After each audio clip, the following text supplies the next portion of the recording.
Hey everybody, it's Pastor Matthew Best from St. Stephen Lutheran Church, New Kingstown, Pennsylvania. You can find us on the web at www.ststephenlc.org. So that's STSTEPHENLC.org. And you can find more of my writings and my videos at my own website, which is pastormatthewbest.com. Okay, it's Tough Topic Tuesday. This is where we talk about tough topics. And the tough topic for today is talking. Now, you may think that, how is talking a tough topic? But yeah, see, I'm having trouble talking. Oh, that just was a perfect timing. Anyway, talking is the tough topic. Why? Because regardless of what our topic is, how we deal with it matters. How we deal with things matters, right? There are tendencies, we can deal with difficult topics in lots of different ways, right? There are healthy ways and there are unhealthy ways. And unfortunately, a lot of folks tend to veer towards the unhealthy ways. There's a lot of folks who veer towards the healthy ways, but going the healthy route is more dangerous, it's risky, it's vulnerable, and it actually just ends up dealing with something as well. It gets rid of perceptions and falsehoods and assumptions and all these type of things, but it's much more stressful, right? Because there's conflict involved, and a lot of folks will do whatever they can to avoid conflict. They like a false sense of peace, even though it's not really peace. When you have a false sense of peace, you're just avoiding conflict, but there's not really peace there.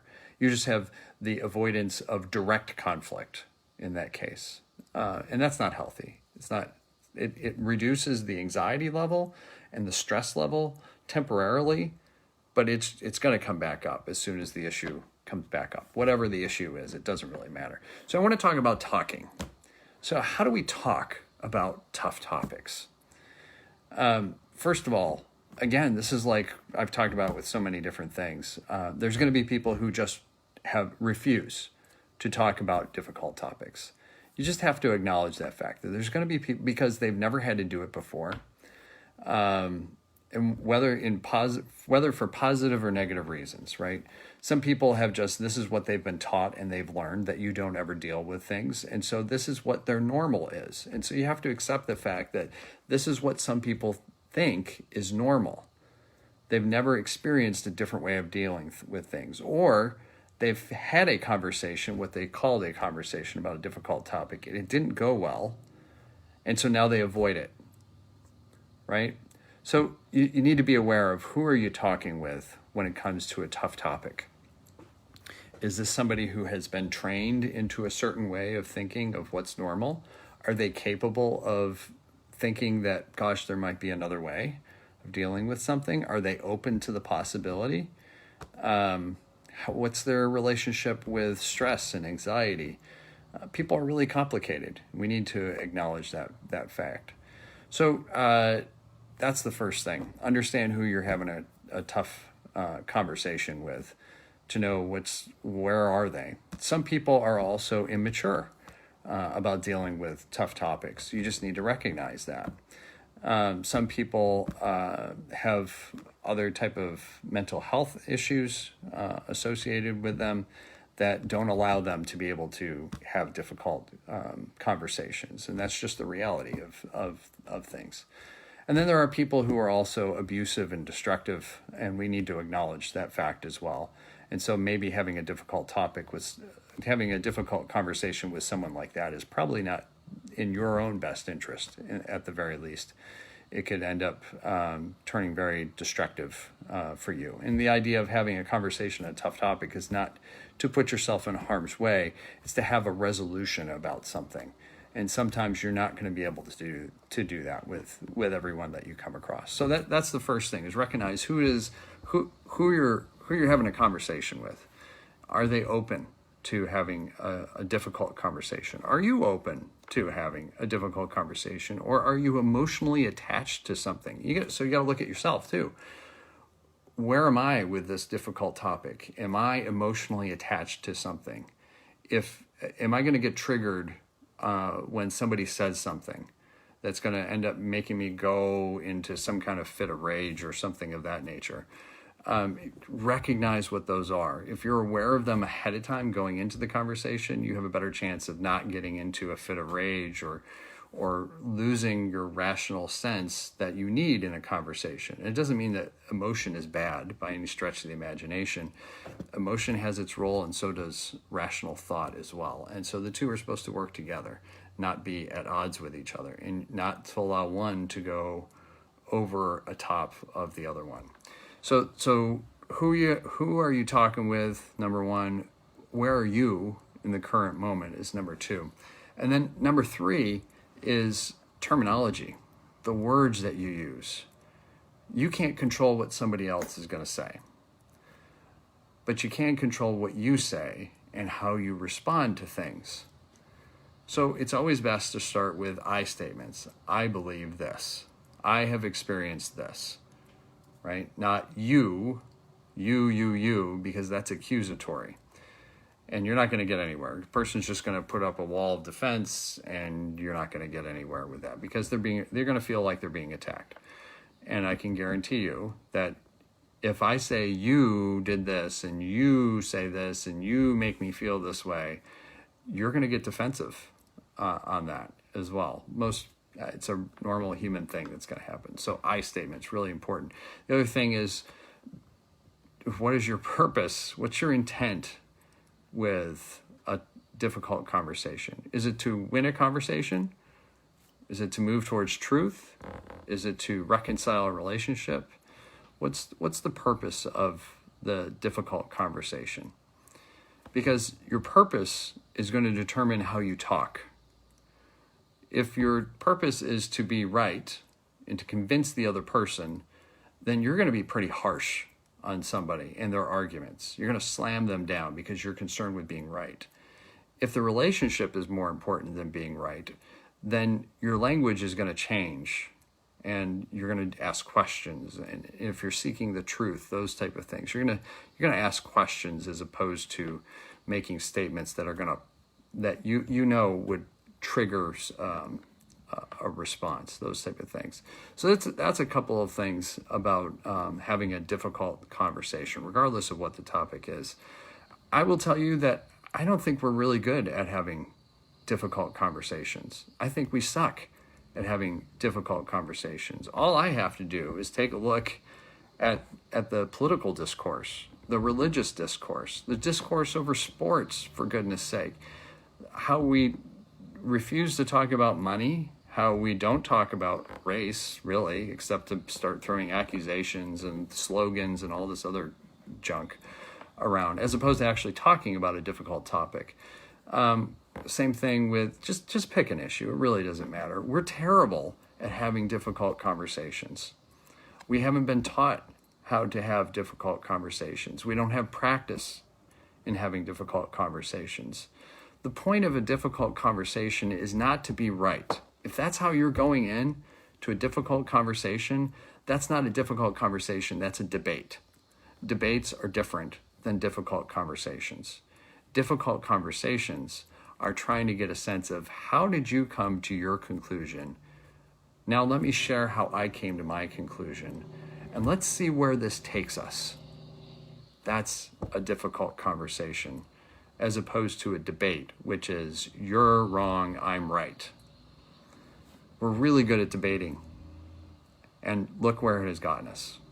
Extremely divided, disunited, pointing fingers at people, seeing our fellow citizens as enemies or worse, all sorts of things. Not healthy, let's put it that way, right? The other thing is to be aware of when is a difficult conversation over. It can happen at any point. It can happen before it gets started. It can happen at the beginning. It can happen near the end, or it can happen afterwards, right? Any kind of, think about a whole range of things. It can happen before it starts if both folks who are involved in a difficult conversation aren't on the same page. I'm not talking about agreeing on the issue that's being talked about, but as far as agreeing on what a difficult conversation is going to be like. So you may want to set some ground rules with folks. saying, look, no personal accusations. This isn't about who's right and who's wrong. This is about having a conversation about a difficult topic. And you can share your experiences, and I hope you do, because I want to learn from your experiences, and I want to share my experiences, and that's okay too. And we're probably not going to solve this, because if it's a difficult topic, I guarantee you're not going to solve it in one conversation. It's just not realistic. So know when the conversation is over. When somebody gets frustrated and they start poking and poking and poking and poking, the conversation's over. Best example I've seen of this was it was an interview that Robert Downey Jr. was doing for one of his movies. So this is kind of typical type of thing where there's a reporter and a celebrity, right? And the whole point of this is kind of to give props to the movie and to highlight the movie, and it's a marketing type of thing, softball type of interview. Maybe ask a couple of difficult questions, but all related to the film. It's all related to the film. It's always about the film and that type of thing. And so that's the understanding going into it. And what had happened was this reporter veered off of that, went into a very personal question of Robert Downey Jr. with things in his past. And Robert Downey Jr. gave him a warning, essentially, without specifically saying it, but brought him back to the movie. I want to talk about the movie. Let's talk about that. So he gave him a warning. So he didn't just end it right there, because people make mistakes, and that's okay. So he gave him the benefit of the doubt, which was really nice. It's generous, it's gracious, it's merciful. It's the way you deal with things, and you're making sure that that let's redirect. This isn't going in the right direction. The reporter persisted. Now all of a sudden, things started to change. So what Robert Downey Jr. did is he said, "Look, I know what you're doing here. I don't appreciate it. Can we get back to the movie?" So he was more direct in dealing with it. There was conflict, and he was direct in dealing with it in order to get back. The reporter asked another question about the movie, but then came right back to the same personal issue. And at that point, Robert Downey Jr. said, the interview is done. He got up and he left. And he knew when the conversation was over. It was over after the second time, but he was being kind enough to let it go on. And when that third question came, he got up and he left, and he was done. The conversation had ended, the purpose of the conversation. So it's okay to do that. That's the other thing, is you have permission to end a difficult conversation. The point of having a difficult conversation is not so that you get attacked. It's not so that you're abused or anything of that nature. The point of having a difficult conversation is to get to the truth. It's to explore ideas. It's to say, look, we don't talk about this, and the first step of moving towards some kind of resolution is to talk about it and to share what our emotion is, our experience, our thoughts, all of these type of things. Here's what here's what my experience is. What's your experience? I want to learn from your experience. I hope you learn from my experience, and then let's move, and we'll probably continue on with another conversation another time. So there's our tough topic, talking about tough topics. I hope you have the opportunity to do this, to practice. You need to practice, because again, we're terrible at difficult conversations. Facebook is a perfect example of why we are terrible at difficult conversations. You cannot have a conversation while all you see is a meme. That's not a conversation. That's a bullet being shot. That's all it is. It's a weapon to be used. So again, be really careful, be intentional, know who it is you're talking to, know where you are as well, and what's your intention, and know when the conversation is done as well, and how to get yourself out of a difficult conversation so that you're not wounded. You can be vulnerable, and that's okay, and that's a good thing, actually, because it builds a relationship with people. And move past the idea of the issue at hand to talk about people. Issues are made up of people, and people have lives, they have names, they have stories. You want to really talk about a difficult topic? Talk about people and their stories. That's how you deal with a difficult topic, because it personalizes things. It humanizes things. Don't talk about whatever the topic is. talk about people. Talk about the person that you're talking to. Talk about your own story, those of loved ones, those type of things. Now you can actually make a connection with people, even people who see the world very differently from yourself, because there's a human connection. That's how you talk about difficult topics. Human connection. You get that human connection, you can talk about anything. And you can talk about it for as long as both of you are willing to do that. And you may come away on still very different ideas about the topic, but you will have heard each other. There will be respect. There will be a sense of trust. There will have been vulnerability. There will be community that have formed. You know what? That's healthy. It's extremely healthy. The whole point is not to get everybody on the same page about every single issue. We're not robots. People come to their conclusions for very good reasons that they have concluded. Doesn't mean that they are good reasons, but in their mind, they are good reasons. And so you have to respect that. Doesn't mean you have to agree with it, but you have to respect that somebody comes to different conclusions because of their life experience. That's not easy to do. And so the last thing about talking about tough topics is humility.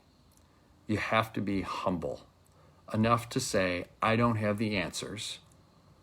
I may be wrong, and I'm open to that possibility that I am wrong, because part of the point of this is to seek the truth. And so if I come across something that conflicts with what I have believed, I need to consider that, and I may need to change my position. That takes humility. It takes a lot of humility. But I can tell you that if you're willing to approach a conversation from a sense of humility, you will be better off in the long run. People will know that you care about them, even if you don't agree with them. People know that you will listen to them, which is a sign of caring as well. You're not just thinking about what you're going to say next. That's a debate. That's not a conversation.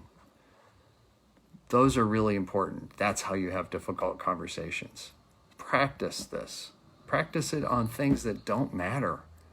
Because tough topics, anything can be a tough topic if we make it into a difficult topic. There's a way to get through it and to do it in an effective way, in a healthy way, in a way that moves us forward, in a way that builds trust, in a way that shows compassion and empathy, in a way that gets our what we want to get across and allows us to approach things and say, well, what is the truth? It's probably more complicated than any of us have concluded. That's the reality. Things are not nice and simple and straightforward and black and white and A and B and all these type of things, this duopoly that we have of there's only two options. There's a whole lot of gray because people's lives are messy and they're complicated and their experiences, no one has the same experience. And so we come to different conclusions by many different ways. So I just want to encourage you. I want to encourage you to have difficult conversations. Don't avoid them because they're going to come and they become more difficult the longer we avoid them. They become more emotional. They become more scarring. And there's a chance for more abuse when we don't deal with difficult things. All you got to do is take a look at how we're dealing with racism. Haven't dealt with it in a long time. Never dealt with it. Guess what? It's really hurtful. It's really painful. Right? And the longer we hold off, the harder it gets. So there's your tough topic for today. I hope it's helpful. If you need help talking about tough topics, let me know. Reach out. Curious what your thoughts are. What's worked for you? Is there a tough topic that you're dealing with right now? I'd love to hear about it. All right, talk to you later. Bye.